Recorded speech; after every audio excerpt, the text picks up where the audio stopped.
these are all turning into flowers and they're being offered to Babaji in the heart. And it's a great mass, a great number of flowers in our own meditation, because we would like, at least for a time, to let go of everything so we can get a clear, like consciousness can be clear to just see for a moment, like what's really occurring in reality, what is really here on a broader scale, rather than just looking in little pockets of thought and little angles of views, which are little small. It's a small part of the mind, a certain radio station or frequency or tune of the mind that we can engage in, but it's a small part. So this mind, at least for a time, we like to renounce everything in the mind, and you can get that stuff back afterwards if you want to. You don't have to worry about losing it, oh, it's going to go away or whatever. You let go of that too, because you can get it all back. All the worries and anything can come right back in if you want it to when you're done. But at least for a time, it's good to just practice this true renunciation, which you don't have to leave home or anything, and just let go of everything. And so now we're imagining like everything is just turning into these white flowers, and it's being offered to the Guru in the heart, to Babaji in the heart. So everything that is coming through the five senses, if the eyes are closed, and there's not much coming through the eyes necessarily, though you can see visually through the third eye light or something, whatever, everything is being turned into flowers and being offered back to that image of the self-realized. So in this way, all of these energies that have been scattered out into the manifestation of this perception, or the engaging into the perception, hooking into and getting all worked up over little different things, and like putting our energy in all these little pieces, is now being gathered back in to the center, and it's being placed at the image of the self-realized.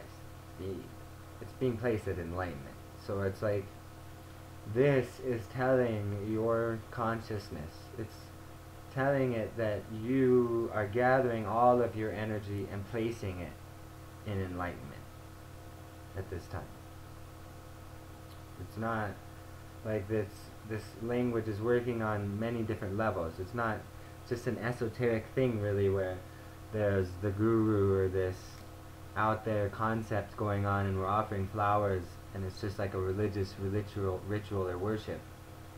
This is empowering the self, because that guru represents the supreme form of enlightenment, the self-realized. And now we're gathering all of that energy right back into this centered point, and we're placing it on the focus of empowerment, of enlightenment, of illumination, on the symbol of that. So this is one way that Manasya Yoga could be practiced then. And this could be a complete practice in itself. Because if this is engaged in consistently and regularly, then the mind will be trained in this manner. Where you could, you might become upset or whatever, and then you can just, go inside, even perhaps without closing your eyes, without closing your eyes to the world. If it's done consistently enough, then you just go there into that state of awareness, and you gather all that energy back to your empowered self, to that self-realized image. And if it's done consistently and regularly, then you are gathering energy. You're telling yourself consistently and regularly that all of this energy that's being placed out here is being gathered and centered into this state of enlightenment, of illumination, of empowerment. And from this state, you can still engage and react. Well, not necessarily just react, but engage and act with knowledge with this whole outer manifestation. And this mind is coming to realize in our own practice is the real thing in this human world, is to integrate that divinity, because that divinity is the absolute reality. That Shiva is absolute reality. It can never be destroyed, that consciousness. It can never be negated. All of this that occurs within it is part of that infinite power, that infinite Maya of that Shiva. And it's relative. It changes into something else. It turns into something else. It's happening on infinite dimensions of experience. So that Shiva and Shakti, they're absolute and they're powerful. That divinity is always there. It's always true. But here in this human world, then, it's the special gift and the special thing for each of us, how we're going to take that divinity and how we're going to integrate it into this world, and even make this human world, this earth, a heaven. and make it a Buddha realm, one of these mandala realms with all the amazing majesties that are offered to us as possibilities within consciousness and our own power of Shakti. So that's going to be the kicker, is what we can really do with it here on Earth. Oh. Another thing for Manasya Yoga is this technique of like pure letting go or pure renunciation in the mind. So you're not necessarily concentrating on a symbol, or this could be used in combination with the symbol. So say you're concentrating on a mantra, you're concentrating on the guru or whatever, and the thoughts are still distracting, so you use this and not this. That's the technique. It's very simple. It's a very old technique from the Vedas, from Advaita Vedanta, that is given neti, but this body, this mind, even though we will engage with other Sanskrit mantras and do have inclination towards Sanskrit chanting and mantras and vibration, sound, this body, this mind, when we do this practice, we actually like to use the English of not this, not this. It's very direct as to the experience and as to where we're going. And so the technique is very simple then. One sits in a comfortable posture as they would for meditation and contemplation, and then centering themselves in awareness and presence in the now. You know, the breath is always a very good way to do that, just like noticing the breath and breathing, and then bringing awareness to now, because awareness is going to be the key. We're increasing awareness all the way back to itself, to the ultimate potency of awareness, to Shiva himself, who is pure awareness, all-pervasive. So we're increasing awareness and presence in the now, and then we're like, not this, not this. Everything that's arising within that field of awareness, we're just like, not this, not this, not this, not this, and we're settling back from what we see then. Instead of being then caught in pockets and modes and engaging in those little pieces, you're settling back and you're starting to notice like bigger pictures and more subtle abstract modes of consciousness. Actually, as you do this, the not this, not this, the mind will start to, in any sort of meditation, if it's really going well, to some extent, will go through the different brainwave states that are occupied in consciousness.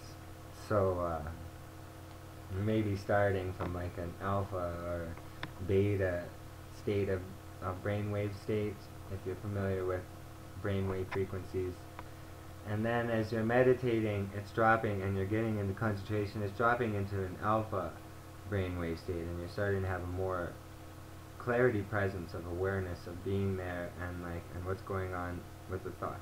And then it's starting to settle back even further into theta awareness, and as it gets deeper into theta awareness, this is the same awareness that's occupied, or the same brainwave state that's occupied during sleep when you're in dreaming sleep. So the mind is starting to enter into those same modes of the subconscious, but now you're consciously there.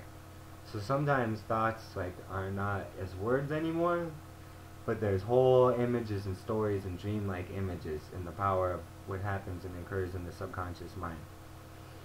And then you're still not this, not this, not this, not this, not this, not this, not this.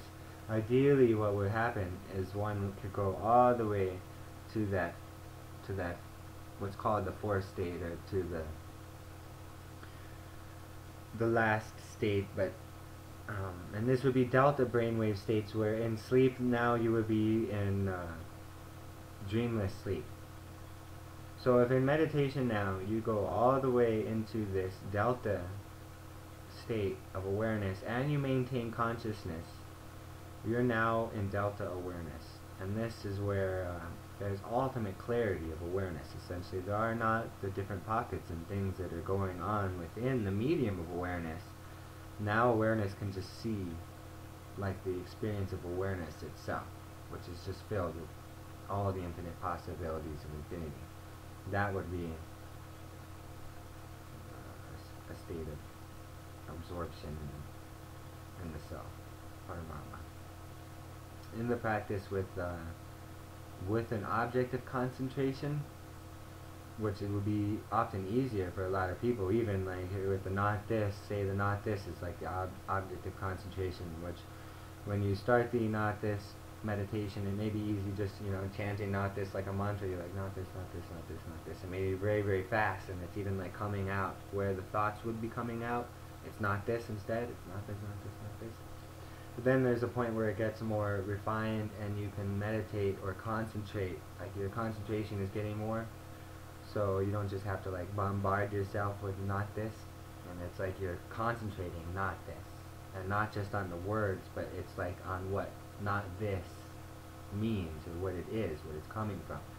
And so it's not this, and you're like letting go of not this, not the thinking mind, not this, not the thinker, not this, not the five senses, and you're going in like this, and eventually even the not this will go not this, not the not this either.